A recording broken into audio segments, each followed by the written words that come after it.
नमस्कार. आपल्या सगळ्यांचे महाराष्ट्र सोशल न्यूज चॅनलमध्ये हार्दिक स्वागत. चला वळूया तर एका नवीन बातमीकडे. आजची बातमी. धुळे शहरातील देवपूर येथील जगन्नाथनगर परिसरात राहणाऱ्या 85 वर्षीय वृद्ध महिलेच्या घरावर महानगरपालिकेने नोटीस न देता कारवाई केल्याचा आरोप करण्यात आला आहे. या प्रकरणी राज्याचे पालकमंत्री जयकुमार रावल यांना जिल्हाधिकारी कार्यालयात निवेदन देण्यात आले.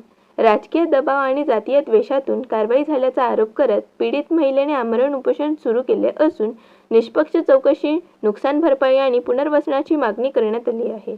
मागण्या मान्य न झाल्यास तीव्र आंदोलनाचा इशाराही देण्यात आला आहे. आज पालकमंत्री महोदयांना अतिक्रमण संदर्भात एक निवेदन दिलं आम्ही. त्यांनी सकारात्मक आमच्याशी चर्चा केली.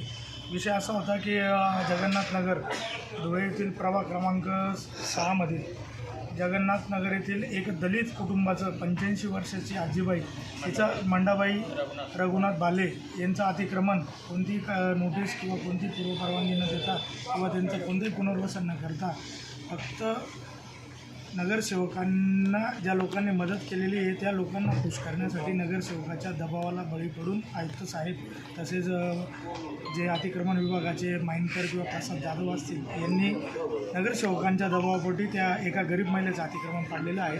त्या संदर्भात ती महिला काल 11 वाजेपासून परवा 11 वाजेपासून अन्न आणि पाणी त्याग करून आमरण उपोषणाला बसलेली आहे. काल रात्री 10:30 वाजता पालिकेचं एक अधिकारी, नाव माहीत नाही, ते येऊन त्यांनी चर्चा केली की आम्ही संदर्भात तुमची व्यवस्था करू. पण त्यांनी आम्हाला सगळी व्यवस्था करण्याचं आश्वासन दिलं होतं. त्यानंतर कोणताही जे अतिक्रमणधारक आहे त्यांच्याशी संपर्क झाला नाही. म्हणून आम्हाला नाईलाजास्तव पालकमंत्री महोदय यांच्या कानावर हा प्रश्न टाकावा लागला आणि पालकमंत्र्यांनी तात्काळ आयुक्तांना सांगितले की यांचा तात्काळ प्रश्न मार्गी लावा. तरी आमची पालकमंत्री महोदयांकडून एवढीच आमची अपेक्षा आहे की जी अतिक्रमण कारवाई SP महोदय, कलेक्टर महोदय यांच्या अध्यक्षतेखाली एक रेल्वे स्टेशन माध्यमातून जी बैठक झाली होती, त्या बैठकीत आयुक्तांना तोडगा काढण्यास सांगितला होता आणि अतिक्रमण जोपर्यंत कागदपत्राची पूर्तता दोघं पार्ट्याकडून म्हणजे पालिका आणि संबंधित जे अतिक्रमणधारक, झोपडीधारक आहेत यांच्या कागदपत्राची पूर्तता होत नाही तोपर्यंत अतिक्रमण हा विषय थांबवण्यात आलं.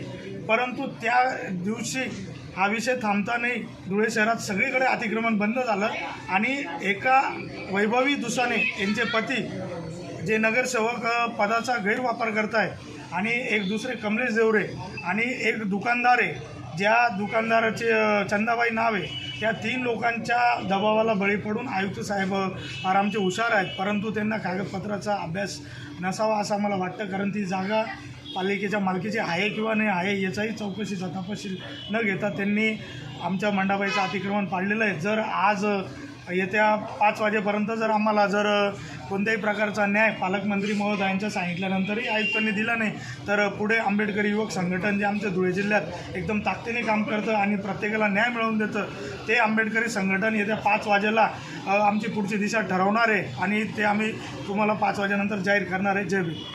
बातमी आवडल्यास चॅनलला लाईक व सबस्क्राईब करा व दररोज अशा नवनवीन बातम्या पाहण्यासाठी चॅनलला फॉलो करा. धन्यवाद.